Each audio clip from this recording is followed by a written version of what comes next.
Hello everyone, कैसे हैं आप सब लोग। कोड ऑफ सिविल प्रोसीजर 1908 एक सबसे बड़ा कंफ्यूजन का जो टॉपिक होता है, उस टॉपिक का नाम है कि ऑर्डर, डिक्री, जजमेंट, इन तीनों कॉन्सेप्ट्स में क्या डिफरेंस होता है।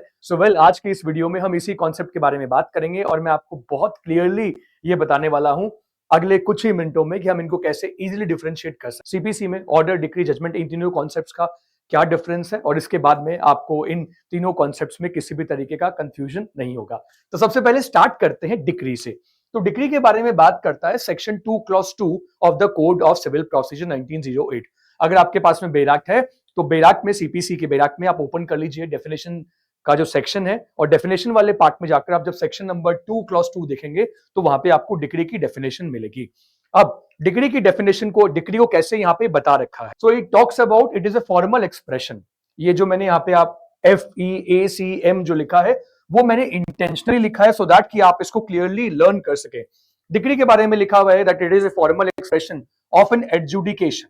Formal expression of an adjudication. Adjudication जिसको कि हिंदी में अगर मैं आपको एकदम हिंदी में बताऊं तो उसको न्याय निर्णयन भी कहते हैं। तो एक तरीके से डिसीजन देना, वो क्या हो गया, adjudication. So formal expression of an adjudication जो कि कंक्लूसिवली डिटरमाइन कर देता है। कंक्लूसिवली मतलब इसके बाद आप कुछ डिसाइड करने के लिए बचा नहीं है। कंक्लूसिवली डिटरमाइन कर देता है मैटर इन कंट्रोवर्सी। तो इसलिए मैंने यहां पे इसको FEACM इस तरीके से लिखा है। इसी वीडियो में मैं आपको एक एग्जांपल भी दिखाने वाला हूं ताकि आपको एग्जांपल के साथ मैं प्रॉपर्ली समझा सकूं कि डिक्री, ऑर्डर और जजमेंट, इन तीनों कॉन्सेप्ट्स में क्या डिफरेंस है। मुझे पता है कि ज्यादा कंफ्यूजन आपको इस कॉन्सेप्ट में होता है कि डिक्री और ऑर्डर में क्या डिफरेंस है, लेकिन मैं इस वीडियो में तीनों ही कॉन्सेप्ट्स कवर करने वाला हूं। तो सबसे पहले जो यहाँ पे लिखा हुआ है ना, फॉर्मल एक्सप्रेशन, अगर आपको ये जानना है कि ये फॉर्मल एक्सप्रेशन क्या है, एक इंटरेस्टिंग बात और देखिए। अगर आप ऑर्डर की डेफिनेशन देखेंगे सेक्शन नंबर 2 क्लॉज 14 में, तो वहां भी ये वर्ड यूज किया गया है, फॉर्मल एक्सप्रेशन, और ये एक कॉमन फैक्टर है बिटवीन ऑर्डर एंड डिक्री। तो ये एक कॉमन फैक्टर है दोनों में। और अगर आपको रियल सेंस में देखना है कि डिक्री दिखने में कैसे होती है, वो डॉक्यूमेंट एग्जैक्टली कैसा होता है, तो अगर आपके पास इस वक्त सीपीसी का बेराक्ट है तो प्लीज आप सीपीसी का बेराक्ट जो है वो ओपन कीजिए। और सीपीसी का बेराक्ट ओपन करने के बाद जब उसका जो शेड्यूल है, जहां सारे ऑर्डर्स एंड हो जाएंगे, तो वहां पे आपको एक एनेक्शर देखने को मिलेगा। अगर आप उस एनेक्शर में देखेंगे तो आपको बहुत सारे फॉर्मेट्स मिलेंगे। तो वो जो आपको फॉर्मेट मिलेंगे ना, वो फॉर्मेट हमें बताते हैं कि डिक्री कैसे बनेगी। यस, डिक्री का डिजाइन कैसा होगा, उस पेज, पर्टिकुलर पेज का डिजाइन क्या होगा, उसके कंटेंट कैसे होंगे, उसके बारे में डायरेक्शन दे रखी है। तो वहां पे आप ये देख सकते हैं। तो ये भी मैं आपको क्लियर कर देता हूं। तो फॉर्मल एक्सप्रेशन जो वर्ड है, एनेक्शर 1 यहाँ पे बड़ा काम का है। तो जो फॉर्मल एक्सप्रेशन है और फॉर्मल एक्सप्रेशन, ये दोनों बिल्कुल कॉमन टर्म्स है जो ऑर्डर और डिक्री के लिए आते हैं। डिक्री अलग अलग तरीके की होती है, जैसे कि प्रिलिमिनरी डिक्री होती है, फाइनल डिक्री होती है, पार्टली प्रिलिमिनरी और पार्टली फाइनल भी होती है। उसके साथ साथ में डीम्ड डिक्री भी होती है। डिक्री के टाइप्स के बारे में we will talk about in a different video, क्योंकि इस वीडियो में तो हम इस पे फोकस कर रहे हैं कि इनको डिफरेंशिएट कैसे कर सकते हैं। अब समझिएगा, जब आप इस डेफिनेशन को समझेंगे तो आपको ये तो क्लियर है कि फॉर्मल एक्सप्रेशन यहां भी हो रहा है और फॉर्मल एक्सप्रेशन यहां भी हो रहा है। लेकिन ऑर्डर की डेफिनेशन जो 2 क्लॉज 14 में है, उसमें लिखा हुआ है formal expression of any decision of a civil court which is not a decree. So यहाँ पे डिफरेंशिएट करने वाली जो बात है वो ये है कि ऑर्डर अपने आप को डिक्री से अलग मानता है।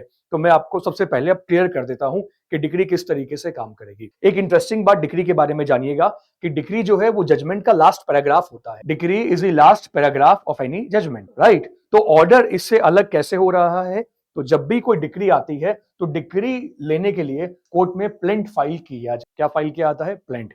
अगर आप सीपीसी का सेक्शन नंबर 26 देखेंगे, ऑर्डर नंबर 4 देखेंगे, तो वहां पे आपको इंस्टीट्यूशन ऑफ सूट के प्रोविजंस के बारे में पता लगेगा। तो जब कोई कोर्ट में सूट फाइल होता है, जब प्लेंट फाइल करता है प्लेंटिफ, तो उसके प्लेंट पे, उसके सूट पे कोर्ट देता है, लास्ट में कोर्ट देता है जजमेंट, और उसी जजमेंट का जो लास्ट पैराग्राफ, जो ऑपरेटिव पैराग्राफ होता है, उसी को कहते हैं डिक्री। तो आप डिक्री को ऐसे समझ सकते हैं कि अमर ने अगर प्रेम से कोई प्रॉपर्टी क्लेम करी है और उस प्रॉपर्टी पे मींस प्रॉफिट भी मांगा है, तो कोर्ट का जब जजमेंट आया तो जजमेंट के लास्ट पैराग्राफ में कोर्ट ने ये लिख दिया है कि अमर को प्रेम से प्रॉपर्टी मिलेगी, प्रॉपर्टी के साथ साथ उसे मींस प्रॉफिट मिलेगा। अमर ने जो कोर्ट फीस दी थी वो भी प्रेम ही बेयर करेगा, क्योंकि प्रेम यहाँ पे जजमेंट डेटर है, केस हार गया था, इसलिए उससे ये सब चीजें मिलेंगी। तो कोर्ट फीस मिलेगी, इसके बाद मींस प्रॉफिट मिलेगा, कितना इंटरेस्ट मिलेगा, ये सब किसमें लिखा होता है, ये सारी बातें लिखी होती है किसी भी डिक्री में, और डिक्री बिल्कुल एंड में होती है। अगर आप कोई भी जजमेंट देखें, वैसे मैं आपको अभी एक जजमेंट दिखा दूंगा, तो उस जजमेंट के बिल्कुल एंड में आपको डिक्री देखने को मिलेगी, जिसके बारे में रेलेवेंट ऑर्डर नंबर 20 है। तो आप इसके लिए ऑर्डर नंबर 2020A को भी देख सकते हैं। इसके साथ साथ में अगर हम बात करें, देखिए ये जो वर्ड है फॉर्मल एक्सप्रेशन, ये आपको देखने को नहीं मिलता कभी भी। जजमेंट में आपको फॉर्मल एक्सप्रेशन वर्ड देखने को नहीं मिलता। जजमेंट जो कि जज देता है, जिसके बारे में सीपीसी का सेक्शन 2 क्लॉज 9 बात करता है। Judgment is basically given by the जज। 2 क्लॉज 8 जज के बारे में, 2 क्लॉज 9 जजमेंट के बारे में। देखिए जजमेंट की डेफिनेशन क्या है, स्टेटमेंट गिवन बाय द जज on the grounds of A decree, और ठीक है, डिक्री और ऑर्डर। तो ये यहाँ पे मैं पॉइंट करेक्ट कर देता हूं, on the basis of A ground of A decree और ऑर्डर। तो वो कहां लिखा होता है, तो इट इज बेसिकली रिटर्न। तो अब ये मैंने लिख दिया यहाँ पे जजमेंट के बारे में। लेकिन अब सोचने वाली बात ये है कि अभी आपने सर डिक्री के बारे में बताया, बट ऑर्डर के बारे में भी मैं आपको एक्सप्लेन। अब ऑर्डर ध्यान से समझिएगा, डिक्री के बारे में आई होप आपको क्लियरिटी आ गई है। अब ऑर्डर में आपको बता दूं, लेट्स से अमर ने प्रेम के ऊपर एक सूट फाइल किया, और अमर ने प्रेम के ऊपर जब सूट फाइल किया, सूट फाइल करने के बाद में अमर को लगता है कि अमर अपने प्लेंट को अमेंड करना चाहता है। उसने अपने प्लेंट में, प्लेंटिफ ने जो प्लेंट फाइल किया उसमें उसे लगता है कि कुछ चेंजेस होने चाहिए, कुछ इंफॉर्मेशन उससे मिस हो गई, और वो उन इंफॉर्मेशंस को ऐड करना चाहता है। तो क्या वो ऐड कर सकता है? तो आप बोलोगे अगर सर वो ऐड करेगा तो ये बेसिकली अमेंडमेंट होगा उसके प्लेंट में, राइट? ये उसके प्लेंट में जो अमेंडमेंट होगा, इस अमेंडमेंट के बारे में सीपीसी में एक ऑर्डर है, ऑर्डर नंबर 6, और ऑर्डर नंबर 6 का रूल नंबर 17 जो है वो अमेंडमेंट के बारे में बात करता है। तो अब अमर यहाँ पे एक एप्लीकेशन मूव करेगा। कोर्ट क्या मूव करेगा? एप्लीकेशन। अब देखिए वो प्लेंट तो ऑलरेडी फाइल कर चुका है, जिस प्लेंट के ऊपर उसकी डिक्री आएगी, और जब वो सूट ऑनगोइंग होता है ना, जब कोई सूट चल रहा होता है, तब पार्टीज एप्लीकेशन कोर्ट में मूव करती हैं। तो जब पार्टीज कोर्ट में एप्लीकेशन, अब वो एप्लीकेशन मूव करेगा और ये कहेगा कि सर मुझे अपने प्लेंट को अमेंड कर, तो कोर्ट दूसरी पार्टी को भी इस बारे में इन्फॉर्म करवाएगा, और दूसरी पार्टी इस पर ऑब्जेक्शन भी कर सकती है। दूसरी पार्टी से मेरा मतलब है डिफेंडेंट। तो अगर डिफेंडेंट चाहे तो इस पे ऑब्जेक्शन भी कर सकता है। डिफेंडेंट बोलेगा कि ये इंफॉर्मेशन इन्होंने जानबूझकर पहले नहीं बताई, और अब ये कोर्ट का टाइम वेस्ट कर रहे हैं, या जो भी लॉजिक है डिफेंडेंट का वो कोर्ट के सामने रखेगा। कोर्ट उसकी एप्लीकेशन और एप्लीकेशन का जो रिप्लाई था जो कि डिफेंडेंट ने किया, दोनों को सुनेगा। यहां एप्लीकेशन पे आर्ग्यूमेंट होगा। अब मैं आपको यह भी क्लियर कर देता हूं कि सिविल सूट जब किसी कोर्ट में चल रहा होता है तो वहां पे आर्ग्यूमेंट अलग अलग स्टेजेस पे होते हैं। आर्ग्यूमेंट किसी एप्लीकेशन पे भी होता है, और एक आर्ग्यूमेंट वो भी है जो कोर्ट की लास्ट स्टेज में होता है, before pronouncement of the judgment. तो जजमेंट आने से पहले भी कोर्ट के पास में क्या होते हैं, दोनों पार्टीज अपने अपने फाइनल आर्ग्यूमेंट करते हैं। लेकिन जब कोई केस ऑनगोइंग होता है तो कोई पार्टी जो है वो कोर्ट में आर्ग्यूमेंट कर सकती है। अब इस आर्ग्यूमेंट के ऊपर अब कोर्ट को ये डिसाइड करना है कि अमर अपने सूट को अमेंड करना चाहता है, तो क्या अमेंडमेंट अलाउ किया जाए या ना किया जाए। लेट्स से अमर ने क्या किया, अमर ने एप्लीकेशन फाइल की थी और कोर्ट ने अमर के अमेंडमेंट को अलाउ कर, तो ये जो कोर्ट ने उसकी एप्लीकेशन को अलाउ किया, उसके प्लेंट को अमेंड करने के लिए उसे परमिशन दी, this is what we call order. इसे कहते हैं क्या, इसे ऑर्डर कहा जाएगा। ये डिक्री की डेफिनेशन में फॉल नहीं करेगा। अब जब कोर्ट से हम उस ऑर्डर की कॉपी निकलवाएंगे तो पेपर पे ऊपर ही ऊपर लिखा होगा ऑर्डर, ऑर्डर लिखा होगा, डिक्री नहीं लिखा, क्योंकि यहां पे कोर्ट ने कंक्लूसिवली डिटरमाइन नहीं किया है मैटर इन इशू। ये तो बेसिकली कोर्ट में प्रोसीडिंग्स चल रही थी और कोर्ट को लगा कि ये हमें ऑर्डर देना चाहिए, तो कोर्ट ने ये ऑर्डर दे दिया है। अब आपको एक और एग्जाम्पल मैं यहाँ पे ऑर्डर का देना चाहूंगा। कई बार आपने सुना होगा कि कोर्ट की तरफ से रिसीवर अपॉइंट किया जाता है। इसके बारे में सीपीसी का ऑर्डर नंबर 40 बात करता है। रिसीवर वो है जो किसी प्रॉपर्टी को मैनेज करने का रोल प्ले करेगा, यानी कि उस प्रॉपर्टी से रिलेटिंग जितने भी फैसले होंगे, डिसीजंस होंगे, वो सब कौन लेता है? एक रिसीवर। और रिसीवर को ऑर्डर नंबर 40 में कोर्ट अपॉइंट करता है, और इसके लिए कोर्ट में एक एप्लीकेशन मूव की जाती है। तो एप्लीकेशन मूव करने के बाद ये भी ऑर्डर का एक और एग्जाम्पल है। ऑर्डर का एक और एग्जाम्पल ये भी हो सकता है कि अगर कोर्ट ने इंजंक्शन लगा दिया तो वो भी ऑर्डर हो सकता है।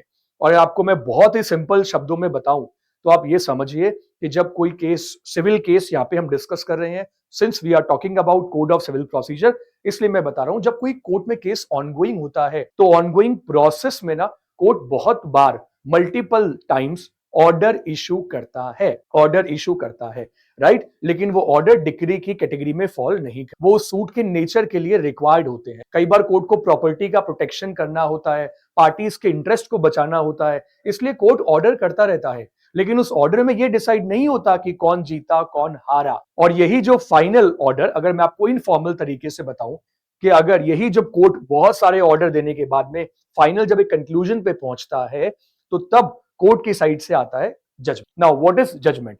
देखिए, जजमेंट में 4 बातें लिखी होती हैं, ये बात ध्यान रखिए। हर केस में 4, अगर वो स्मॉल कॉजेस का कोर्ट है तो वहां पे 2 ही पॉइंट्स होते हैं, अदरवाइज कोर्ट को 4 पॉइंट्स यहाँ पे लिखने होते हैं अपने जज। जैसे कि कोर्ट को लिखना होता है अबाउट पार्टीज के बारे में, कोर्ट उसमें लिखता है कि पार्टीज कौन है। फैक्ट्स ऑफ द केस के बारे में कोर्ट को लिखना होता है कि केस के फैक्ट्स क्या थे।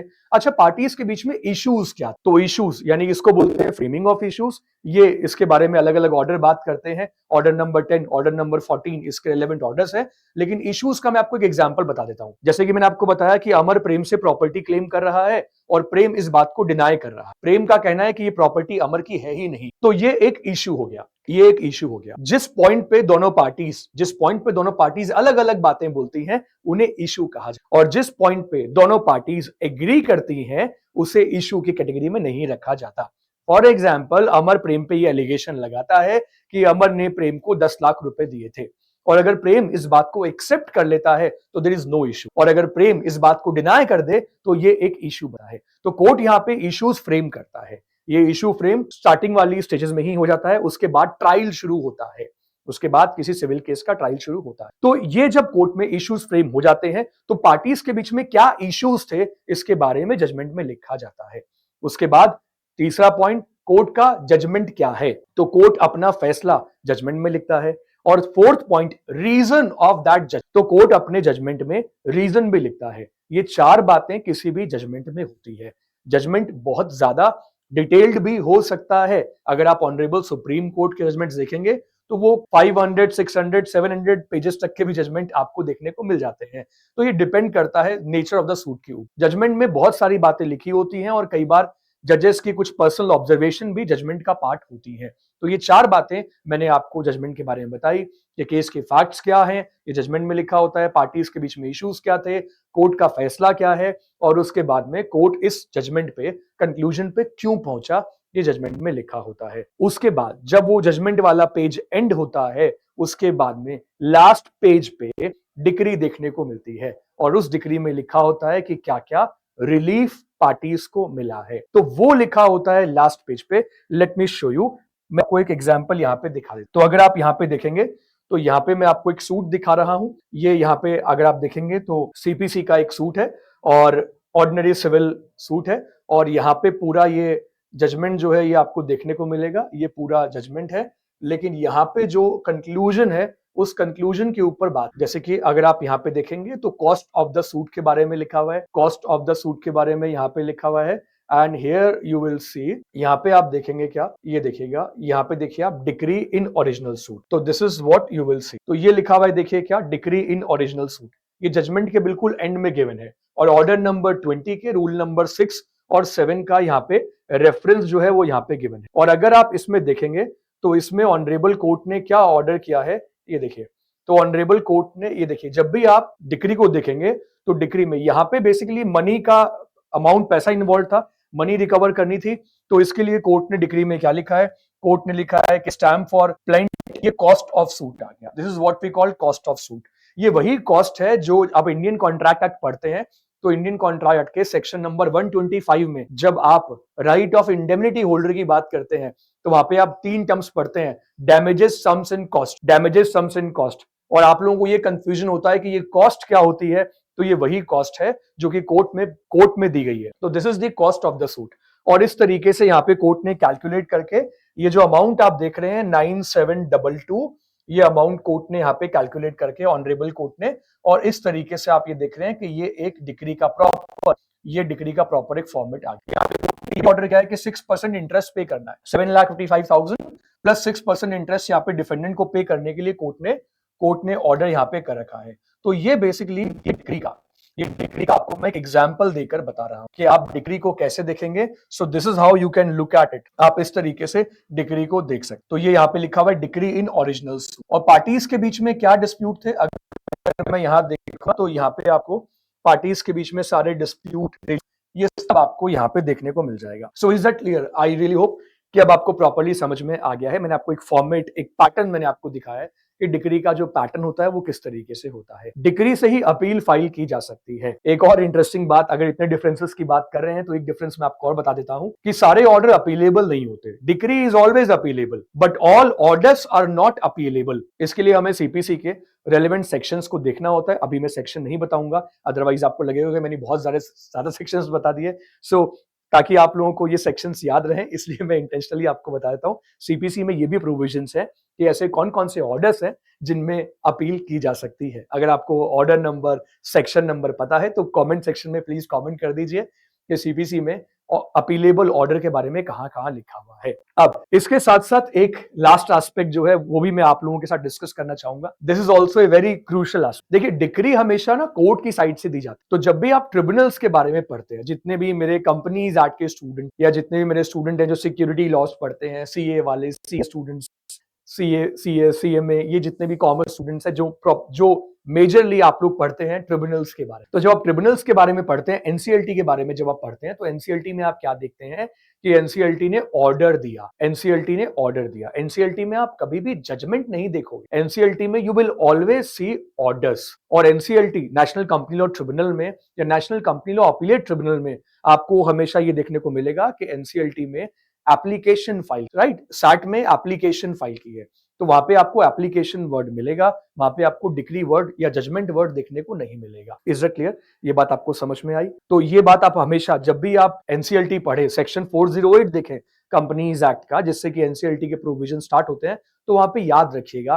और अपने while writing your answer as well याद रखिए, ट्रिब्यूनल की साइड से ऑर्डर आएगा, क्योंकि ट्रिब्यूनल में एप्लीकेशन है। और डिक्री देने के लिए ये जरूरी है, डिक्री देने के लिए कि जो अथॉरिटी दे रही है वो कोर्ट होनी चाहिए। अगर वो अथॉरिटी कोर्ट नहीं है तो उसकी साइड से डिक्री नहीं आ सकती। अच्छा, डिवोर्स डिक्री, अगेन एक डिक्री का एग्जाम, कोर्ट ने पैसा दिलवा दिया प्लेंटिफ को और साथ में इंटरेस्ट दिलवा दिया, वो भी डिक्री का एग्जाम्पल है। लेकिन कोर्ट अपने जजमेंट पे कैसे पहुंचा उसके बारे में बात करता है जजमेंट। तो जजमेंट अपने आप में डिक्री को कंप्राइज करता है, राइट, क्योंकि जजमेंट का लास्ट पैराग्राफ ही आ गया है, क्या, लास्ट पैराग्राफ डिक्री आ गया है। और ऑर्डर, जब कोई कोर्ट केस ऑनगोइंग होता है तब कोर्ट में काफी सारी एप्लीकेशंस लगती है और उन एप्लीकेशंस पे कोर्ट जो है वो ऑर्डर करता रहता है। और हर ऑर्डर अपीलेबल नहीं होता, लेकिन डिक्री अपीलेबल होती है। ऑर्डर के दो ही टाइप्स होते हैं सिर्फ, अपीलेबल ऑर्डर और नॉन अपीलेबल ऑर्डर, लेकिन डिक्री के मल्टीपल टाइप्स है। और दोनों में सिमिलरिटी सिर्फ यही है कि दोनों एक तरीके से क्या है, फॉर्मल एक्सप्रेशन है। बाकी फॉर्मेट्स देखने के लिए आप सीपीसी के बैराक में एनेक्चर के ऊपर जरूर नजर डालिएगा, तो वहां पे आपको और क्लियरिटी मिल जाएगी। बाकी मेरे आने वाले वीडियोस में जब मैं डिक्री के बारे में और डिटेल में बात करूंगा, स्पेसिफिकली डिक्री के बारे में, तो वहां पे मैं आपको टाइप्स ऑफ डिक्री, कब कब कौन कौन सी स्टेज में आती है, उन सब के बारे में मैं आपको एक्सप्लेन कर दूंगा। अगर आपको ये वीडियो पसंद आया है तो प्लीज इस वीडियो को लाइक कर दीजिए, चैनल को सब्सक्राइब नहीं किया है सब्सक्राइब कर दो, और अपने उन फ्रेंड्स के साथ में इस वीडियो को जरूर शेयर करना जो सीपीसी पढ़ते हैं और उन्हें इन कॉन्सेप्ट्स में कंफ्यूजन रहता है। उनका जरूर शेयर कीजिएगा। अगर आपको मेरे नोट्स की पीडीएफ चाहिए तो उसके लिए आप हमारा टेलीग्राम चैनल जो है वो ज्वाइन कर सकते हैं, जिसका लिंक आपको इस वीडियो के डिस्क्रिप्शन में मिल जाएगा। कमेंट सेक्शन में मुझे यही बता दीजिए कि और कौन कौन से ऐसे आपको टॉपिक कंफ्यूजिंग लगते हैं जिनके ऊपर मुझे और वीडियोस बनाने चाहिए। मीनवाइल मैं आप लोगों से मिलता हूं अपने नेक्स्ट वीडियो में। Thank you so much, take care, bye bye.